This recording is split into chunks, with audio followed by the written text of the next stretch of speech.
Bah, en fait, Valère, il parle pas beaucoup du corps. Mais par contre, il me parle de plein d'autres choses. Donc, c'est une nourriture aussi, comment dire, on parle beaucoup des titres, on parle beaucoup des mots. Sa peinture me parle beaucoup. Son écriture me parle beaucoup. Moi, je me dis que ces personnages, il faut qu'ils sortent de ces toiles. Il faut, euh, j'espère, en tous les cas, enfin, j'ai l'impression que ça lui va, euh, ils naissent de ces toiles, ils naissent de ces signes. C'est pour ça que c'est des signes, c'est des écritures. Et j'essaye d'être au rendez-vous de cette écriture. C'est très coloré, c'est très architecturé. Et en même temps, je pense que ça peut se soustraire. Je crois que c'est aussi eux, c'est ce que je sens en écoutant le texte et en voyant les comédiens. Parce que j'ai découvert le texte comme les comédiens, c'est-à-dire très tardivement. Mais il y a aussi une mémoire d'autres textes. Donc, et cette peinture, parce que la peinture, elle fait sens. L'harmonie des couleurs, c'est comme un tableau. Ils ont tous une matière. Ils ont tous un endroit, comment dire, de matière.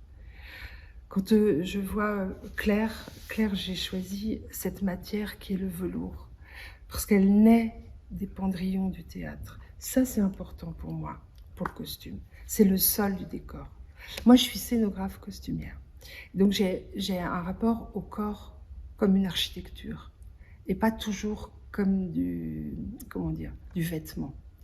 Le corps, il est comme un espace. Et du coup, ce sol qu'a choisi Emmanuel, c'est un support sur lequel il va y avoir les projections de Valère, enfin les tableaux de Valère. Donc il y a sa peinture qui est présente. Et moi, mes personnages, ils naissent de ce sol et aussi des pendrillons. Et pour Claire, qui est un personnage qui écrit, elle est comme de l'encre. Elle naît du pendrillon. Donc je l'ai travaillée avec un velours, comme si elle pouvait disparaître ou naître du pendrillon. Et comme c'est quelqu'un qui est l'écrituriste, j'ai dissocié sa tête avec une fraise noire qui va lui couper la tête, comme si c'était un personnage du XVIIIe siècle. Vous savez, c'est ce côté presque renaissance, comme ça. Et du coup, elle a la tête qui tient sur cette structure. Et on dissocie. Et je cherche à avoir une chose qui n'est pas, comment dire, qui est un peu l'architecture du corps, qui est un peu cette marionnette du corps, c'est-à-dire ne pas lui donner un sens ajusté, joli, mais architectural. Et donc, on a travaillé pour qu'il y ait une ligne très droite, comme c'est dans la maquette. Pareil pour Valentine, où là, j'ai essayé de chercher de tirer les fils de ce masculin et de ce féminin. Et donc, je me suis amusée à faire la robe à l'envers, comme si la femme de Claire était devant au lieu d'être derrière, parce qu'elle est devant, derrière. Et il y a quelque chose sacré dans le travail de Valère, et je voulais qu'il y ait quelque chose aussi de doré, comme une chose sacrée qu'on pouvait trouver dans des lieux un peu cultes, un peu forts comme ça, puissants. Et j'ai eu cette chance de trouver ce tissu que j'ai un tout petit peu patiné pour pas que ce soit clinquant, et qui fasse résonner ce corps comme une masse aussi. J'ai compris en fait, alors que ça fait longtemps que je travaille avec Valère, mais j'ai compris qu'il fallait donner de l'air entre le corps et le costume, qu'il soit comme un corps nouveau, un corps vecteur du texte. Ce qui est difficile avec les costumes de Valère, c'est qu'il ne faut pas trahir sa parole. Et je ne peux pas être, moi, un personnage. Donc, je suis plein de personnages chaque fois. Je suis obligée de rentrer sur plein d'axes par rapport à ce corps. Je fais attention au texte, mais je fais aussi attention à leur corps à eux, et aussi à cette dichotomie aussi entre ce masculin et ce féminin, et aussi au choix de la comédienne. Je sais que par exemple Valentine voulait vraiment avoir des chaussures qui la tiennent au sol, qui l'ancrent. Du coup, j'ai travaillé une chaussure un peu lourde comme ça, et pour réalléger ce haut du corps. Agnès, on a travaillé ensemble depuis longtemps, depuis plusieurs spectacles. Donc, il y avait une mémoire aussi de la galoupe sur l'autre spectacle. Donc, je voulais à la fois changer et en même temps être en mémoire, parce que c'est comme des couches de sédimentation, ces personnages-là. Ils sont comme, c'est des personnages de la danse, au fond, ils n'ont pas de corps, et en même temps, moi, il faut que je leur donne un corps. Donc on a cheminé, elle et moi, sur ce personnage plus sportif, en gardant ces histoires de rayures, ce côté plus quotidien. Donc elle a un short et puis un haut rouge un peu sportif comme ça, qui donne ce côté un peu aussi masculin et féminin de la situation. La rayure est importante parce qu'elle donne aussi visuellement comme une fonction aux membres.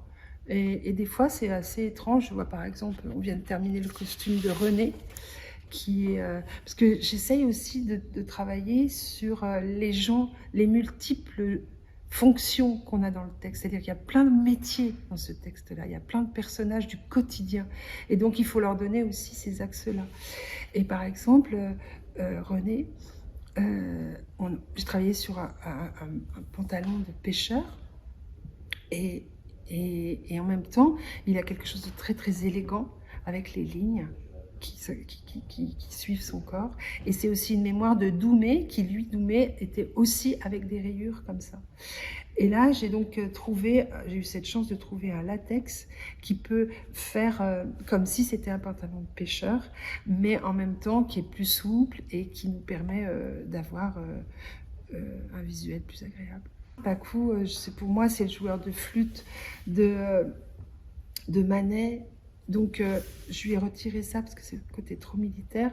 Mais c'était l'homme qui joue tous les instruments. C'est l'homme qui est le porteur de la musique. Donc, j'ai beaucoup pensé à ce joueur de flûte de Manet. Et je lui ai travaillé un pantalon rouge comme ça. Et il est aussi comme si c'était celui qui se trouvait dans ce grand monde qu'est Valère. Comme ces petits personnages qui jouent de la musique et qui égayent tout le monde, quoi. Voilà. Et je voulais qu'il ressemble un peu à de la feutrine, comme on a tous eu dans un coffre à jouer avec... Du coup, j'ai travaillé une matière que j'ai teint et après feutré pour avoir ce côté feutrine, pour que ce soit visuellement feutrine, mais en même temps que ça se tienne, parce qu'il faut aussi penser à nettoyage. Par exemple, sur Lisa, là-dessus, j'ai travaillé avec de la néoprène, et j'ai une robe extrêmement classique, et je travaillais avec un matériau pour aller dans l'eau, parce que je trouve qu'il y a une forme là-dedans qui est intemporelle, qui peut être très très très beau chez Lisa. Dans cette pièce, on bouge beaucoup aussi, beaucoup.